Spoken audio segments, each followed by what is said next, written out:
Hello.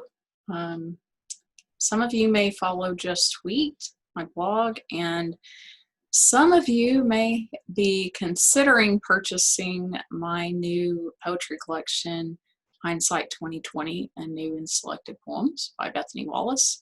I'm Bethany Wallace. And some of you may have already purchased the book, but you're waiting on it, because I know that a few of those have shipped, but not very many. And I think some of you have already been reading it on your Kindle. So I wanted to read one of my favorite poems from the collection, just to give you a taste of what's in the collection. If you haven't read the description of the collection, that is available to read on Amazon. So you might want to do that if you're wondering what is that collection all about. But this video is just going to be me reading one of my own poems. This poem is called Grief, Personified, and I wrote this poem for my friends Tara and Teresa in light of them losing Teresa's husband, Tara's dad, Jerry Elkins. And I really came to love Jerry. And of course, I don't know about other people.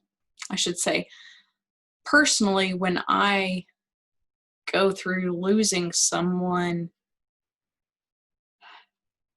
even if it's with someone else, it's not my person, but that grieving process, grieving with someone else, brings up a whole lot of crap about the other people I've lost. And that's probably because I kind of joke about this sometimes, but it's really true.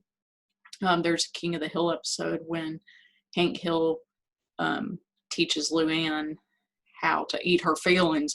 He's like, Luann, you just gotta swallow that stuff down and eat your feelings. Take a bite now. Just no, hold it in. Keep it down. Nope, keep it down.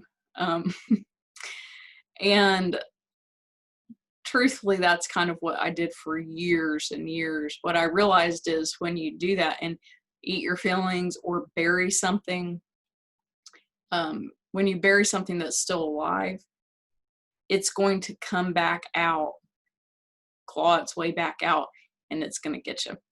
And so I did not grieve very well, and at all. And a lot of things came back and got me. And it'll always show up and be uglier and rotten and hideous, more hideous than it was if you had just dealt with it the first time.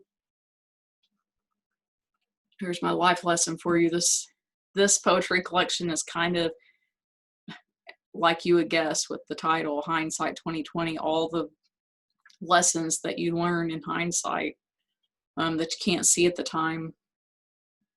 Too bad we can't.